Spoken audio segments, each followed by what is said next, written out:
उसका 14वां अध्याय और फर्स्ट कुरिन्थियंस पहला कुरिन्थियों उसका 15वां अध्याय और उसकी 54 वर्ष 54वीं आयत में लिखा है, जय ने मृत्यु को निगल लिया है। हालेलुया। जय ने मृत्यु को निगल लिया। हे मृत्यु तेरी जय कहाँ रही? हे मृत्यु तेरा डंक कहाँ रहा? हालेलुया। खुदा का धन्यवाद करते हैं कि खुदावन यीशु मसीह आज के दिन में जीवित हो चुके हैं। जय ने मृत्यु को निगल लिया है। अब मौत का कोई जोर नहीं रहा है यीशु मसीह पर। हालेलुया। क्योंकि यीशु मसीह हमारे लिए कुर्बान होकर के तीसरे दिन मृतकों में से जी उठा है। आज हमारे पास एक आशा है, वो हमारा परमेश्वर है जो हमारी जीवित आशा और हमारे प्राण के लिए एक ऐसा लंगर है जो पर्दे के भीतर तक पहुंचाता है। हालेलुया। खुदा का धन्यवाद करते हैं जो उस पर विश्वास करता है। बाइबल बताती है वो अनंत काल के लिए ना मरेगा। उस यीशु मसीह ने हमें एक जीवित आशा दी है क्योंकि उसने खुद मौत पर जा पाई है। हालेलुया। अपने स्थानों पे खड़े हो और खुदावंत के लिए महिमा को करें और उसके नाम को जय जयकार करें।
भविष्यवाणी कर। और जब वो भविष्यवाणी करने लगा उन हड्डियों से, तो पता है उस पर मांस चढ़ा, फिर लस्सी उपजी और उसके बाद उसने कहा सांस से भविष्यवाणी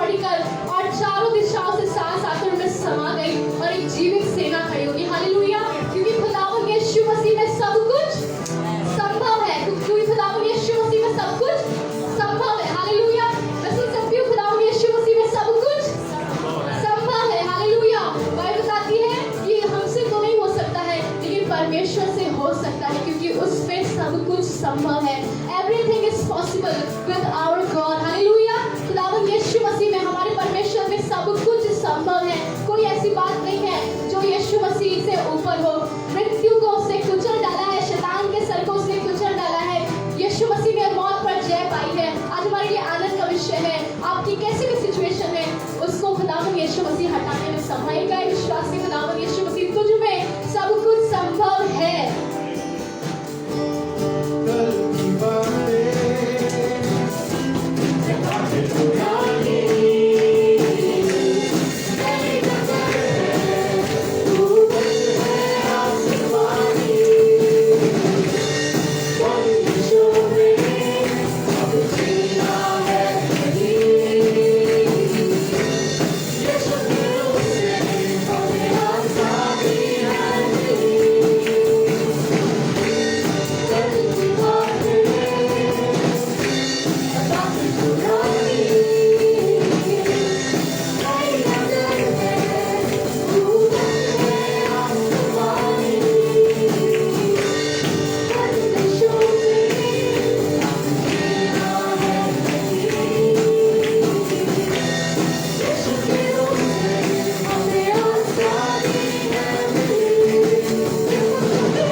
वो हमारे लिए इसलिए मरा ताकि हम जो जीवित हैं अपने लिए जीना जी करके उसके लिए जी जो हमारे लिए मर गया और फिर जी भी उठा है, उसके लिए हम जिए। उसके लिए गए खुदावन यीशु मसीह आज की सुबह में खुदावन यीशु मसीह हम आराधना बनकर एक कुर्बानी बनकर तेरे पास आए हैं यीशु मसीह। खुदावन यीशु मसीह चाहते मुझे कबूल कर खुदावन यीशु मसीह और मैं तेरे लिए जीने वाला हो सकूं खुदावन, तुझे ग्रहण होने वाला हो सकूं यीशु मसीह। मेरा जीवन तुझे कुर्बानी के मालिक ठहर सके, मेरी देह मेरे आत्मा मेरा प्राण सब कुछ यीशु मसीह कुर्बानी बनकर तेरे समीप आ रहे हैं यीशु मसीह। एक नए सिरे से खुदावन फिर से बना लगी को भेज कर कबूल करके शियारा वस्ती खोल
यीशु मसीह, तेरे पुनरुत्थान के बाद हम सब तुझसे मिलना चाहते हैं।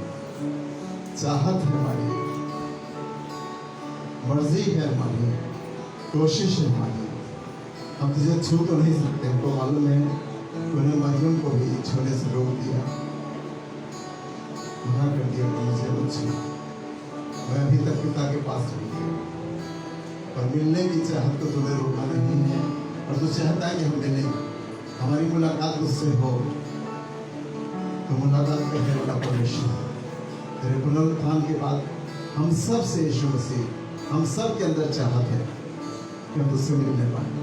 धन्यवाद करते हैं, आज के वचन को तेरे हाथों में सौंपते हैं, अपने आप को तेरे हवाले करते हैं। पवित्र आत्मा हमारी सहायता कर। हमें मालूम है ना तो बहुत तैयारी के साथ और ना तो बहुत कोशिश के साथ हम अच्छा बोल सकते हैं, और पवित्र आत्मा जैसा तू चाहे वैसा हम बोल सकते हैं। तो हम धन्यवाद करते हैं, इन्हें सुनने के कान और ग्रहण करने वाला हृदय दो, और मुझे बोलने की सामर्थ यीशु के नाम में आमीन। परमेश्वर बहुत अद्भुत और अद्भुत काम करने वाला परमेश्वर है, और मृत्यु तो बहुतों की हुई, और बहुत मृत्यु के बाद जी भी उठे, पर जो जी उठे आप कौन कौन जानता है कि कौन कौन जी उठा? कोई बताएगा जल्दी जल्दी, कोई बोले जल्दी से कौन मृत्यु में गया और फिर जी उठा? लाजर सबसे आसान है ना, और पीछे में जाए, पढ़ने में जाए, याई की बेटी, हाँ सुनैना स्त्री का बेटा। बहुत पीछे जाएंगे ना, याद सब रखना पुराने नियम की बात, समय आने पे विवेक के अंदर, आत्मा के अंदर से निकल के आना चाहिए जी। और भी बहुत से लोग जी उठे ना, और भी बहुत से लोग जी उठे। खैर आपका एग्जाम नहीं, बहुत से लोग जी उठे। उसके बाद सबने क्या किया? अपना अपना मार्ग लिया। जितने जी उठे उन्होंने क्या किया? सबने अपना अपना मार्ग लिया। जो काम करते थे, चलो भैया वही करेंगे, क्या करें। अब जी उठे तो क्या है, अब क्या इससे मतलब, जिंदगी दोबारा मिल गई है, 30 साल हो, 40 साल हो, 25 साल हो, जो भी है वो मिला, अब मिल गई, चलो हम इसको जिंदगी बिताएंगे। और वो अपने कामों पे लग गए। लोग कहने लगे होंगे, गवाहियां पैदा हो गई, फिर भी वो लोगों ने ये नहीं सोचा कि अब हम खुदा के साथ चलेंगे। तो अभी लोगों ने खुदा के साथ चलने की नहीं सोची। जो काम कर रहे थे वो उसी काम में लग गए। जो लोग खुशी मना रहे थे, माँ बाप ने भी नहीं सोचा ना, माँ बाप ने भी नहीं सोचा। सुनैना स्त्री ने बेटा तो दोबारा ले लिया, उसने कहा नहीं अब खुदा तेरे हाथों में देते रहे, और या उससे कह देते एलिशा तूने इस बेटे को जिंदा किया है, अब ये तेरा टहलुआ बनेगा। एलिशा का ऑलरेडी टहलुआ था ना, उसके पास एक आदमी रहता था जो उसके उठाने धरने और खाना पिलाने और ये करने मदद के लिए एक आदमी रहा करता था। पर आप उसका नाम जानते हैं, और आगे क्या हुआ आप सब जानते हैं, उसकी कहानी लंबी है। पर वो चाहती तो कह देती कि नहीं अब हम, ये जी उठा है, मर गया था, अब आप इसको ले लीजिए। एक आदमी ने फांसी लगा ली और वो मर गया था, और जबरदस्ती मैंने उसको इस हॉस्पिटल से उस हॉस्पिटल से वहाँ ले जाके बलरामपुर में उसको चेकअप करवाया, और पुलिस केस सब में होने के बाद वो आदमी जी उठा। ये हमारी कोशिश थी, ये हमारी कामयाबी थी, खुदा उसमें जुड़ा हुआ था, और हम ये दुआ नहीं कर रहे थे कि खुदा ये जी उठे, क्योंकि इसका नाम सिया राम था, तो सिया राम नहीं बोला जाता है, खाली श्री राम बोला जाता है ना, सिया हटा दिया गया। लेडी जब खराब हो गई है, इन दोनों की सब लेडी खराब हो गई, सिया ने सिया हटा दिया गया, श्री बोला जाता है, ठीक है। लेकिन उस आदमी ने क्या किया? उस आदमी ने जब उसके गले में आवाज आ गई, पहले फांसी लगाई थी तो आवाज नहीं आ रही थी बहुत दिन, जब आ गई तो हमारे पास आया, मैंने कहा कि मेरे 2 लड़के हैं और 1 लड़का मैं आपको दे देता हूँ, आप इसको रख लीजिए, इससे कोई काम लीजिए, कुछ करिए, बड़े वाले को मैं आपको देता हूँ, आपने नहीं जानना चाहिए। और बाइबल में मैं पढ़ता हूँ तो मुझे ऐसा नहीं दिखाई देता वो लड़का मेरे पास बहुत दिन रहा, मेरे पीसीओ पे बैठता था, मेरी गाड़ी पास साफ करता था, मेरी गाड़ी चौराहे पड़ी थी सोता था, बहुत उसने काम किया और बहुत ही बड़ा होने लगा। जब मैंने दुकान बंद करने लगा, हमने कहा तुम कुछ और ढूंढ लो और कहीं और जॉब में चले जाओ, तो उसने अपना काम चुन लिया फिलहाल। लेकिन बाइबल में वो लोगों का जिक्र जो जी उठे वो खुदा के पास। कई बार हम भी जी उठे होंगे ना, हमने इस बात का एहसास नहीं किया। शायद हमारी मृत्यु आ गई थी इस कोरोना के टाइम पे, इस महामारी के टाइम पे 2 बार मुझे एहसास हुआ रात में उठ के कि अब सांस क्यों नहीं आ रही है, अब सांस क्यों नहीं आ रही है। तो मैंने कहा क्या करें, यहाँ कोई दवा है, वाली दवा है, ये वाली दवा है, नहीं कोई दवा नहीं मिली। 2 मिनट की दुआ करके फिर जाकर लेट गए। और सांसों का फूंक देने वाला परमेश्वर हमारा कौन है? यीशु मसीह। यहोवा ने सांस फूंकी तो बनाया था, उसके पास अनेक सांसें हैं। लंग खराब होने लगते हैं और सांस नहीं आती इस बीमारी में। 2 बार मैंने एहसास किया कि वो सांसें अब लग रहा लंबी लंबी सांसें आ रही है, पहले कैसे सांस नहीं आ रही है, अंदर हवा जा ही नहीं रही और हवा निकल भी रही है अंदर नाक से।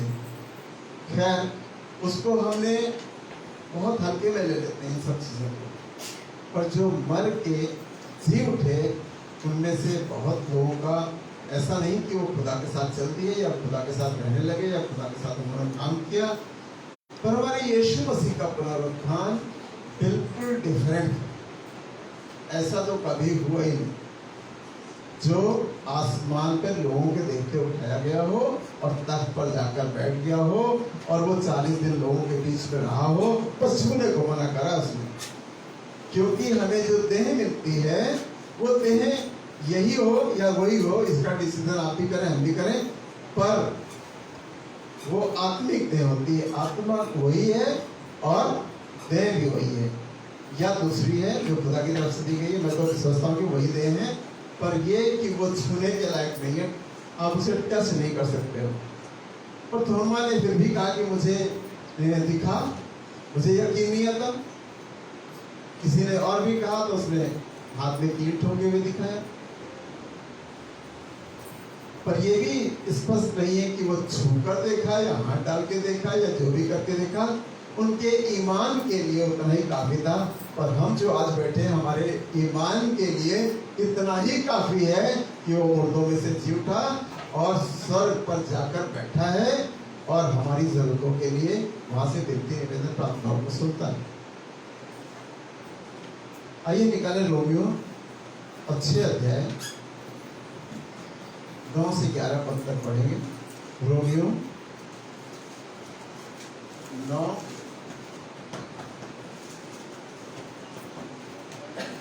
से 11 तक।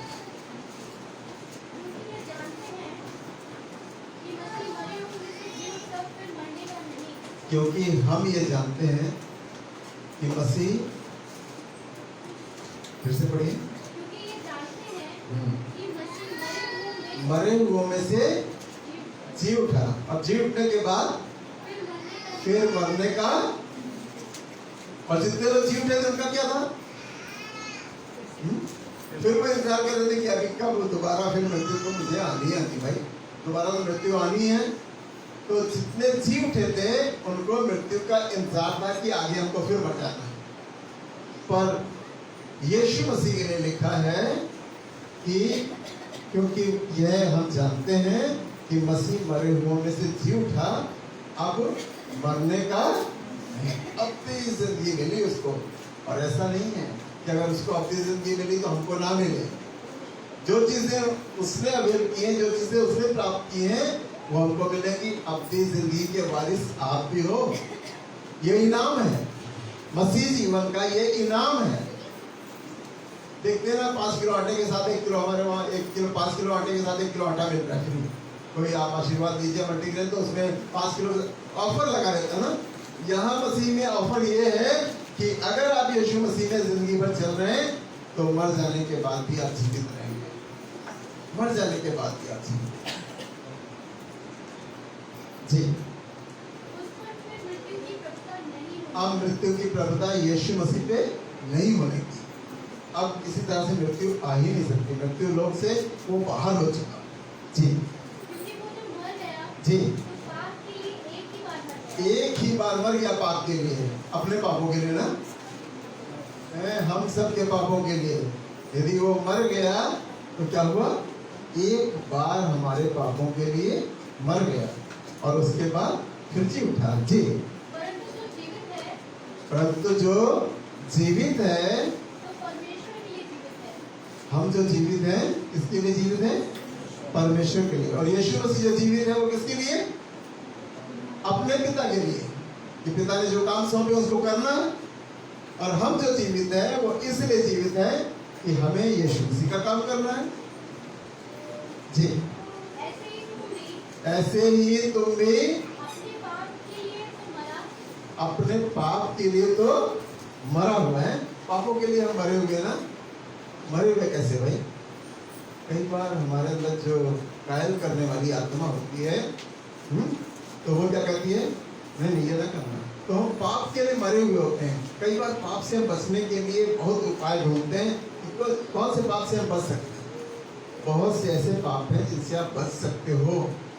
अगर दुआबंदी में रहते हो तो अपने आप होली स्पिरिट बता देगा, कायल करने वाली आत्मा बता देगी कि आपको बचा लेगी कि तुम इस पाप में मत जाना, नहीं खुदा से थोड़ी दूर हो जाओगे, इस पाप में मत जाना।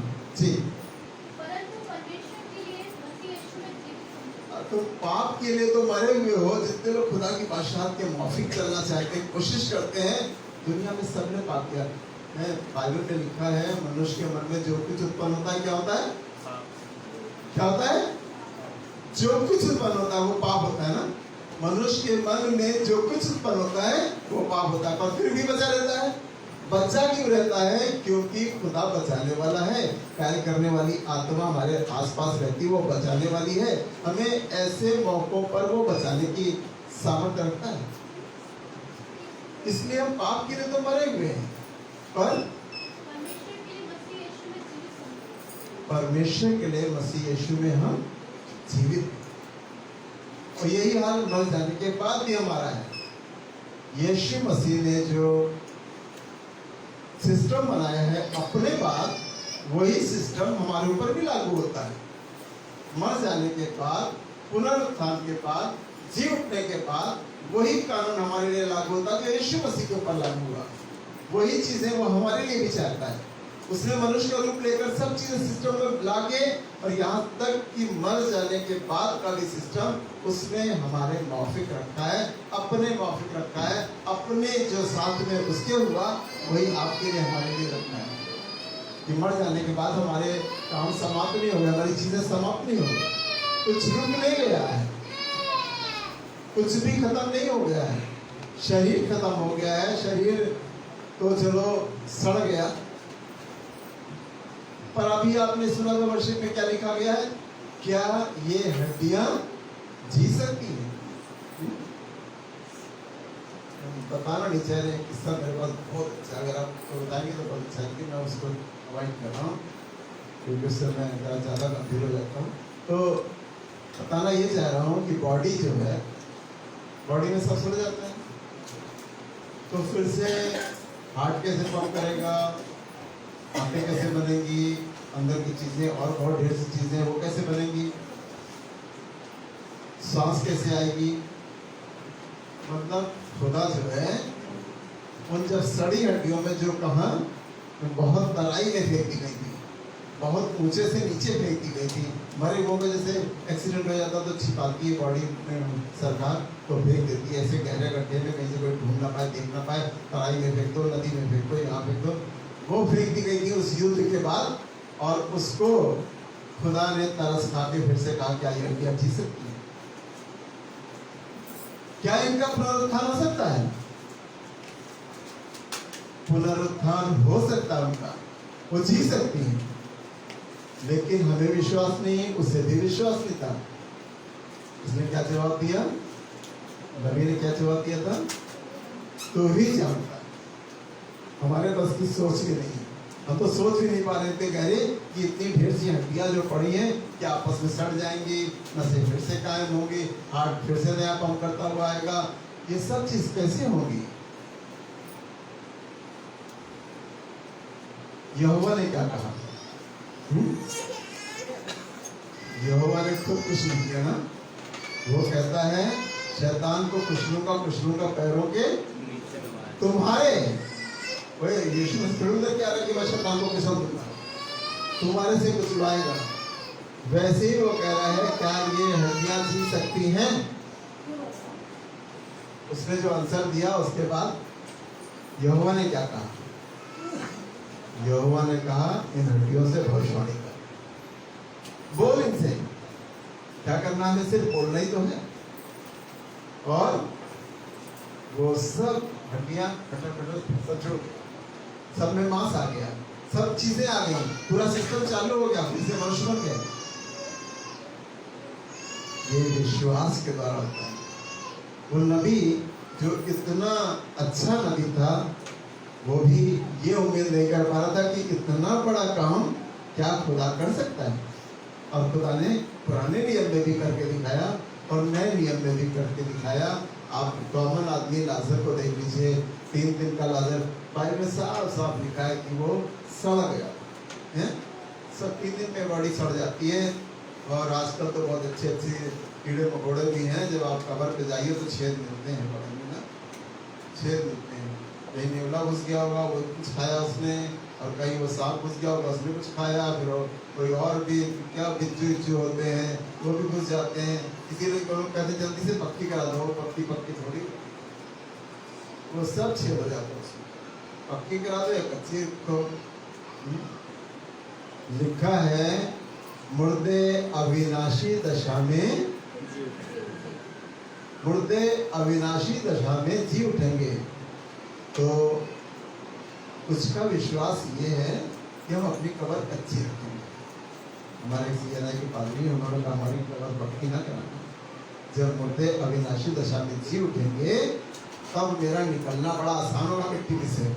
और अगर मजबूत से टाइल्स लगवा दी तो धक्का देते देते हम परेशान हो जाएंगे और निकलना मुश्किल हो जाएगा। पर मैं इससे बढ़कर भी बताता हूँ आपको कि मुर्दे अविनाशी दशा में जी उठेंगे। ये उनके लिए लिखा है जो विश्वास में इधर भी चलते हैं उधर भी चलते हैं, और जो 100% या उससे भी कम, अब यीशु मसीह जाने रेशियो, हम सही रेशियो नहीं बता पाएंगे, लेकिन ईमान में मरने वाले की आत्मा उस दिन का इंतजार नहीं करती है कि मुर्दे अविनाशी दशा में जी उठेंगे।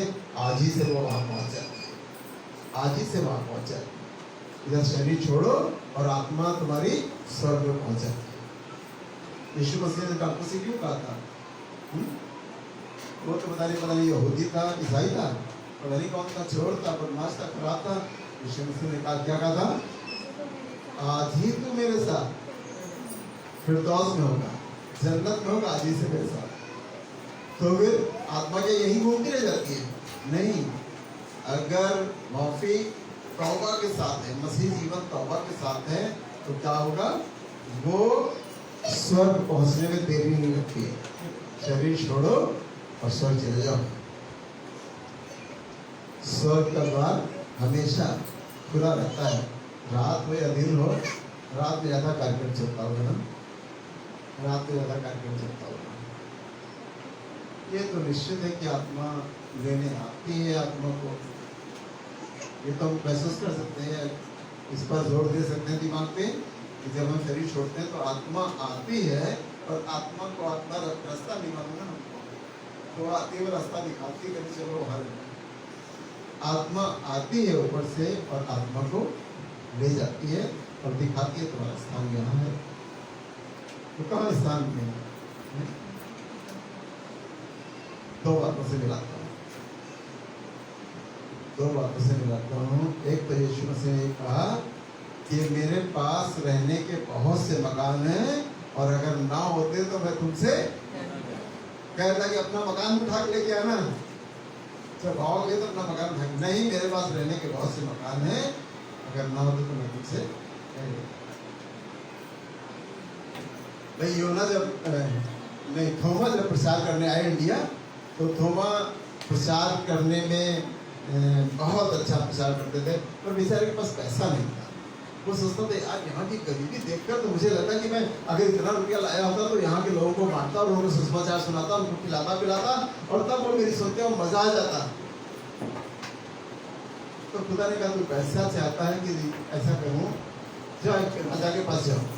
राजा के पास गया और जाकर उसने कहा कि राजा ने पूछा कि तुम क्या कर सकते हो। उसने कहा कि आप क्या चाहते हैं, ये जो महल है इससे बढ़िया महल बना सकता हूँ। अच्छा, तो उसकी लागत कह रहे जितना आप देना चाहे उतना दे दीजिए। उसने अनलिमिटेड पैसा जितना मुझसे मांगा उतना उन्होंने दिया और लाके उसने गरीबों को बांटना और प्रचार करना शुरू कर दिया। राजा ने एक दिन कहा कि ढूंढवाओ, देखो उसको महल बनाने के लिए कितना महल तैयार हुआ, क्या हुआ देख के आओ। फिर ढूंढा गया तो वही यहाँ से नहीं मिले, वहाँ नहीं मिले, वहाँ नहीं मिले, पकड़ में आए। बाद में मालूम हुआ कि क्या हुआ, उसको लेकर आए यहाँ। तो कह रहे महल होते इसने कुछ नहीं बनाया। तो उसने कहा कि कल तुम्हें राजा के सामने पेश होना है। उसने दुआ की, खुदा ने राजा को स्वप्न दिखाया और राजा को स्वप्न दिखाया तो राजा ने देखा कि एक बहुत बड़ा महल है जिसमें मैं अब इससे अच्छा महल मेरे को कहीं और सामने तो बात हुई। तो उन्होंने कहा कि तुझे स्वर्ग में एक ऐसा महल मिलेगा जब शरीर छोड़ेगा तो वहां सुकूनत करेगा। उसने तारीफ कर दी बहुत। राजा खुश हुआ, उसको कहा छोड़ दो, इसको कुछ नहीं और घुमा बस। को जो पैसा मिला उसने क्या किया, गरीबों में इस्तेमाल कर दिया। ये ईस्टर आने से पहले मैं बार बार अपने मन में योजना बना रहा था और बार बार सोच रहा था कि भाई यार लॉकडाउन लग जाए, इससे क्या फायदा होगा। आने वाले समय और कठिन आने वाले हैं, सारे मॉल बंद कराए जा रहे हैं, ऐसे स्कूल बंद करा दिया गया, देखो वो बंद करा दिया गया, यहाँ पे भीड़ इकट्ठा, ट्रेन वाली बंद हो गई। तो क्या करें हम लोग जल्दी से अप्रैल में मीटिंग करते हैं, अप्रैल आएगा तो देखा जाएगा, हम ईस्टर में क्यों ना एक जियाफत कर लें, एक दावत ईस्टर में क्यों नहीं कर लेते। लेके अपना जो कैश बॉक्स है वो लेके बैठा मैं और सब नोट गिन डाले, गिने नहीं, सबको सीधे किए, गड्डी लगाई और ठीक ठाक करके सेट करके सब रखा। हमने कहा कि मेरे पास कितना पैसा होगा, ये तो बहुत कम लग रहा है, क्या होगा। सब बंद किया, हमने भाग रखा। नहीं, लगता है कि हम दो काम मुझे कराने, एक तो ये लीकेज हो रहा है, इसको ये दीवार ठीक करानी, और एक तो मुझे ईस्टर पे कुछ करना। हम जुलूस नहीं कर पाए, हम ये नहीं कर पाए, हम वो नहीं कर पाए, बहुत कोशिश करेगी, क्या करें, छोड़ दिया और ध्यान हटा दिया। तभी एक फोन कॉल आई मेरे पास और कहा कि भैया घर आइए, और आके फिर मुझे कुछ पैसा दिया गया। जब पैसा हाथ में आता तो पैसा चर्च का होता है, मेरा थोड़ी होता है, पैसा चर्च का होता है, हमको थोड़ी दिया। लेकिन खुशी इतनी बड़ी थी कि कुछ कहने के बाद बताओ क्या आया। आदमी का ठीक है, पहले खाने का इंतजाम करो, खाने का इंतजाम करो, नहीं तो ये जियाफत रह जाएगी। तो मैंने जल्दी से सब चीज़ें नोट करना शुरू, एक पेपर लिया और लिखना शुरू किया और लिखते लिखते पूरा पेपर भर गया। दूसरा पेपर लिया, फिर लिखना शुरू किया और लिख के तैयार किया। वो जो पैसे, एक पैसे थोमा को मिले थे और एक पैसे मुझको मिल गए, और हमने कहा ठीक है अब मेरे काम बन जाएंगे। और उसको लेके मैंने जब 3 शाम बनाया, और मैन पावर हमारे पास कम रहती है, इसलिए हम उतना अच्छा नहीं कर पाए, लेकिन जो कुछ किया है वो आज आप देखेंगे, और उसकी कोशिश हमने की है कि वो काम हो सके। पर हम बताना चाहते हैं कि खुदा आप किस बात की इंतजारी में है। हर बार हम अपना ही सोचते ना, अपना ना सोचो, अगर खुदा का सोचो तो कोई काम रुकने वाला नहीं है। लोग ऐसे खड़े हो जाएंगे आपके सामने, कहेंगे हम करवाएंगे, हम दे देंगे, हम ऐसा कर देंगे। खुदा का काम हो, हमारा पर्सनल काम ना हो। हम इसीलिए पर्सनल काम के लिए जो आप दुआ करते हैं, आप विनती करते हैं, अपनी निवेदन करते हैं, आपकी जरूरत खुदा पूरी करेगा, ऐसी बात नहीं है। पर खुदा कैसे घुमा कर काम कर देगा। हमने उन पैसों को बिना गिने छोड़ दिया, हमने कहा तो लगता है कि इसमें कुछ नहीं हो पाएगा, ऐसा नहीं हो पाएगा, वो नहीं हो पाएगा, ये नहीं हो पाएगा, और उठा के डिब्बा बंद करके रख दिया और रजिस्टर बंद कर दिया, और यहाँ ऑफरिंग की डायरी ले गए, वहाँ सब उतारा हुआ जोड़ा वोड़ा छोड़ दिया, उसको उसी हाथ छोड़ दिया। हमने कहा लगा शायद नहीं हो पाएगा, लेकिन खुदा जब करता है तो आसमान के झरोखे खोलता है। इसी को कहते हैं आसमान के झरोखे खुलता है। और आप जानते हैं, आप जान भी गए हैं, मैं ओपन नहीं करना चाह रहा हूँ, लेकिन सहयोग खुदा किससे करवाएगा, कहाँ से लाएगा, किसके जरिया बनाएगा? आसमान के झरोखे का मतलब आप लोग जानते हैं ना, जरिया ही बनना होता है भाई। कभी आपने नोट की गड्डियां ऊपर बनना गिरते तो हमने देखा है, देखा नहीं, सुना तो देखा ही, ईमान में देखा ही है, ईमान में देखा है, विश्वास में समझा है, सुना है, पढ़ा है, तो ईमान में देखा है। पर नोट गिरते आसमान से नहीं देखा, वो जरिया ही बनाता है, और जरिया बनाते तो समझिए आप मजा। तो आज पुनरुत्थान की मीटिंग, यीशु मसीह के जी उठने के चर्च, अच्छा लग रहा है। आने वाले समय कठिन हो सकते हैं, ना भी हो सकते हैं।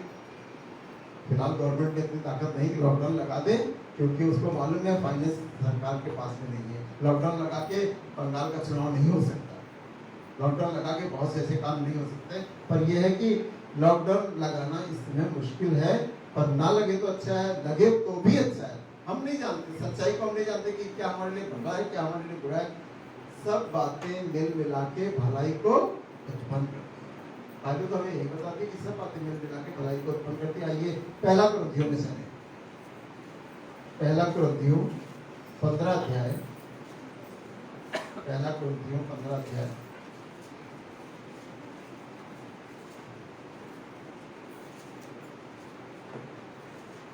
54 पद से 58 पद तक पढ़ेंगे। और जब ये नाशवान अविनाश को पहन लेगा, ये नाशवान शरीर अविनाश को पहन लेगा। अविनाश भाई हैं यहाँ, हैं? बाहर है, आज उनकी ड्यूटी खाने पे लगी जी। और ये मरणहार अमरता को पहन लेगा, ये मरणहार अमरता को पहन लेगा। अमरता कोई चीज होती क्या है? ऐसा शरीर, ऐसी आत्मा जो अमरता की, कभी वो खत्म नहीं होने वाली, वो हमेशा बनी रहेगी। नाशवान शरीर अमरता को पहन लेगा जी। तब वो वचन जो लिखा है, वो वचन जो लिखा है पूरा हो जाएगा जी। जय ने मृत्यु को निगल लिया, जय ने मृत्यु को, मृत्यु अब कहाँ है? अब मृत्यु क्या है? जब हमको फिर शरीर मिल गया है, हमारी आत्मा आ गई है हमारे अंदर, अब वो जानकारी उनके पास है जो जय पा चुके। अभी हम लोग जय नहीं पाए ना, हम मृत्यु पे जय नहीं पाए, हमने सुना ही सुना है। जब हम छोड़ेंगे शरीर को, नाशवान को, अमरता को पहनेंगे, तब हमको सच्चाई और भी नजदीक से मालूम होगी जी। हे मृत्यु जी, तेरी जय कहाँ रही? अब मृत्यु की जय यीशु मसीह ने इस काम को करके दिखाया। इससे पहले कोई ये नहीं बोल रहा था कि मृत्यु तेरी जय कहाँ रही, मृत्यु तेरी जय कहाँ रही। यीशु मसीह ने इस जय को प्राप्त किया और इस जय को हमारे लिए भी रखा है, और हम जय के उत्सव में इसीलिए रहते हैं। आज जय का उत्सव है। जय का उत्सव मतलब है कि हमने जीत हासिल करी है, एक बड़ी विक्ट्री हासिल करी है। एक ऐसा सवाल जो मृत्यु का है उसके ऊपर निकल कर जाए जी। हे मृत्यु जी, तेरा डंक कहाँ रहा? जी, मृत्यु का डंक पाप है, जी, और पाप का बल व्यवस्था है। जी, पाप का डर, आपका मृत्यु का डंक पाप है, और पाप का बल व्यवस्था है। पाप का बल। अभी यहाँ से कुछ चेंज होने वाला है, पहला या सेंटेंस चेंज होने वाला है। पाप का बल व्यवस्था है, कुछ चेंज हो जाएगा क्या जी? परंतु परमेश्वर का धन्यवाद हो, हाँ, जो हमारे पाप प्रभु की, पाप और व्यवस्था का मेल। अब यहाँ से कॉमा में कुछ लगाया है कि नहीं लगाया इसमें?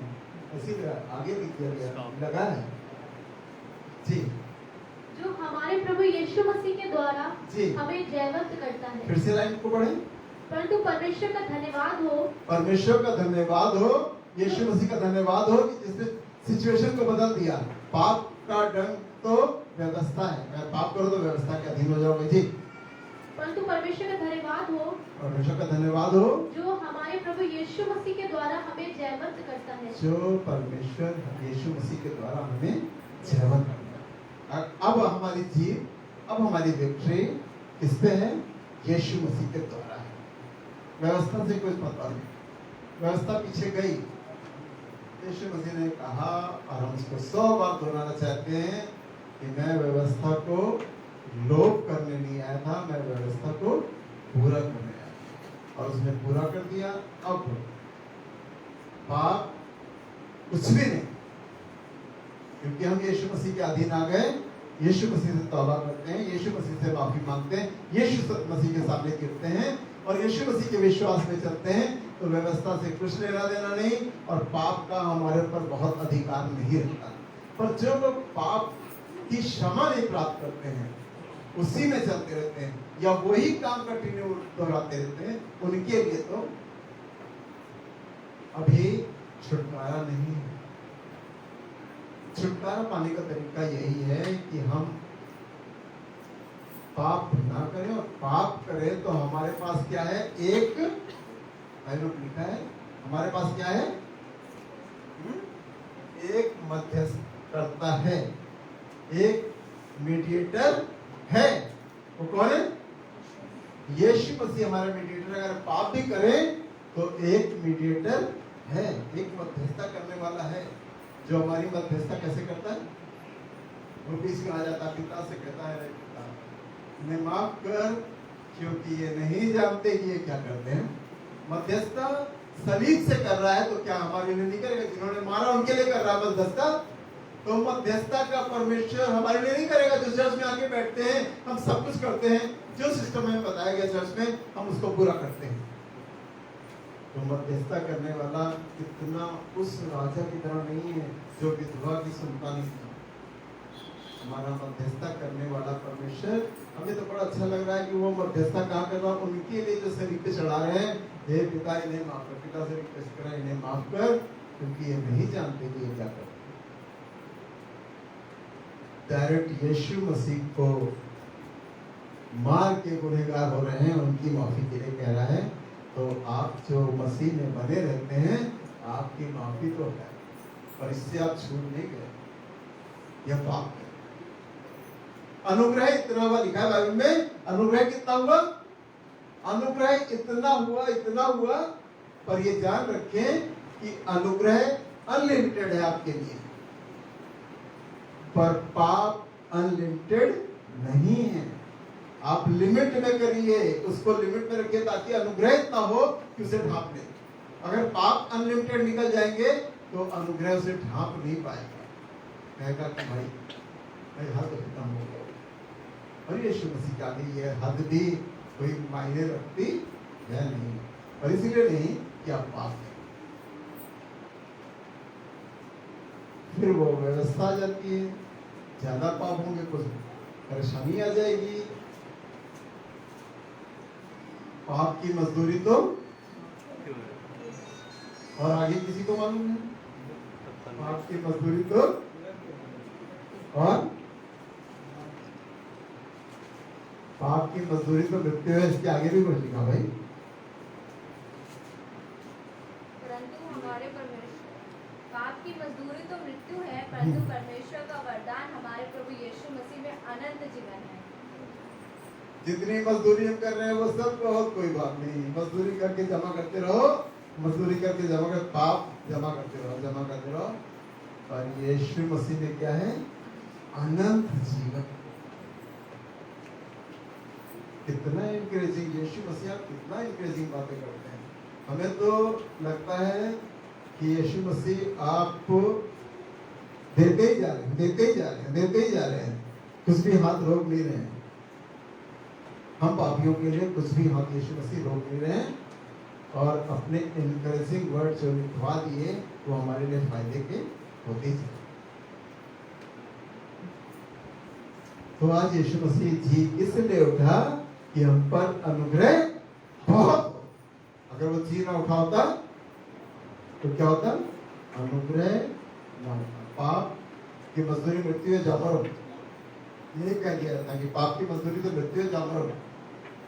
और कोई पीपल पे बैठ जाना, तो कोई बरगद पे बैठ जाना, तुम्हारी भी पूजा होगी, तुम जाकर वहां बैठ जाना, कोई खोखले में बैठ जाना, कहीं कोई ऐसे बनाते नहीं, घर के अंदर बहुत से बने रहते हैं, रिवर टाइप का बना रहता है, ऐसे तिरछा करके, उसमें बैठ जाना जाके।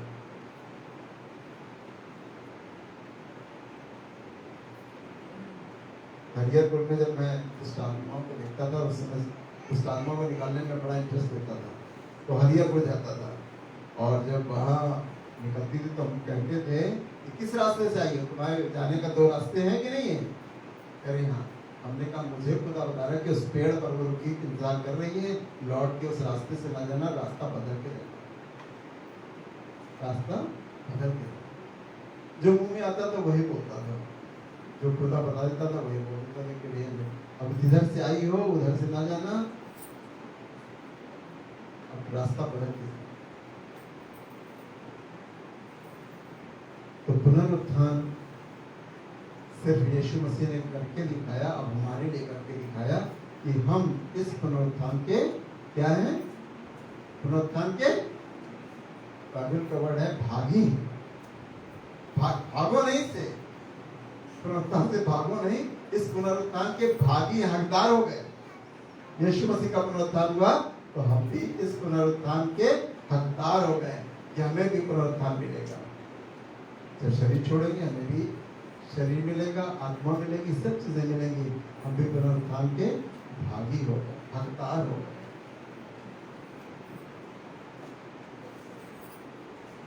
आइए दुआ। पाप की मजदूरी तो मृत्यु है, पर यीशु मसीह ने अनंत जीवन है। अगर आपने बहुत पाप किए तो अभी यीशु मसीह आज आपको बुलाता है। आप उन पापों को अपने अंदर स्मरण रखिए, मुझे ना बताइए, यीशु मसीह को बताइए, पवित्र आत्मा जानता है। और आज कायल जिसको कर देगा उसके पाप क्षमा हो जाएंगे। मैं क्षमा करने वाला नहीं हूं, मैं पाप नहीं क्षमा कर पाऊंगा, पर यीशु मसीह अगर कायल कर देगा आपको, पवित्र आत्मा अगर कायल कर देगा तो यीशु मसीह माफ कर देगा। सिर्फ अपने पापों को दोहराइए और पुनरुत्थान का जीवन बनाइए। जब आज नहीं, जब 100 साल बाद मरे, 50 साल बाद मरे, जब इस शरीर को छोड़े, जब सो जाए, तब मालूम हो कि आत्मा आज भी काम कार्य करती है। मैं आपके पाप के लिए दुआ कर रहा हूं। अगर आपने पाप किए कैसे भी हो, कितने ज्यादा भी हो, और उसका अनुग्रह इतना हुआ कि वो उन पापों को ढांप दे। धन्यवाद, हालेलुया, धन्यवाद। प्रेज योर नेम, धन्यवाद। और मेरा सिंह करना सुंदर ना रबा खरा ना सुंदर रबा खला रबा सिंदर रबा सिकरा रबा सिकरा और रब्बी और मास्टर स्वामी, धन्यवाद। होली स्पिरिट धन्यवाद। Thank you father, thank you Jesus, thank you Holi spirit, धन्यवाद। प्रभु यीशु मसीह जो माफी की तबीयत में है, क्या आप उनके गुनाह माफ करेंगे? पवित्र आत्मा क्या उन्हें कायल करेंगे कि अपनी माफी ले लें और पुनरुत्थान के भागी हो जाए? जैसे तेरा पुनरुत्थान हुआ, एक दिन इनका पुनरुत्थान हो। यीशु मसीह आज पापों की क्षमा के लिए हम विनती कर रहे हैं। हम चाहते हैं यीशु मसीह में इनके पापों के लिए तुझसे विनती करूं।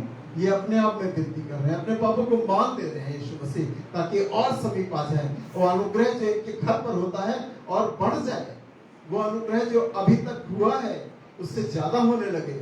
वो कमाई जो अभी इनके घर में आ रही है थोड़ी सी है, पर तेरे अनुग्रह से और बड़ी होने लगे। वो बिजनेस जो इनका छोटा सा चल रहा बढ़ने लगे, वो फाइनेंस जो इनके घर में छोटा दिखाई देता बड़ा होने लगे। ये तेरे अनुग्रह से होता है यीशु मसीह, और इस अनुग्रह को पाप के साथ तो ये चीजें भी मल्टीप्लाई करता है यीशु मसीह। जब पाप क्षमा हो जाते हैं, हमारा जीवन उजियाले में आ जाता है, और जब उजियाला आ जाता है, तेरा उजियाले आता है हमारे घर में, तो हमारा घर सरफराज हो जाता है। हम धन्यवाद करते हैं एक एक जन के लिए पापों की क्षमा मांगते हैं। धन्यवाद करते हैं, प्रार्थना को यीशु मसीह के नाम में, आमीन।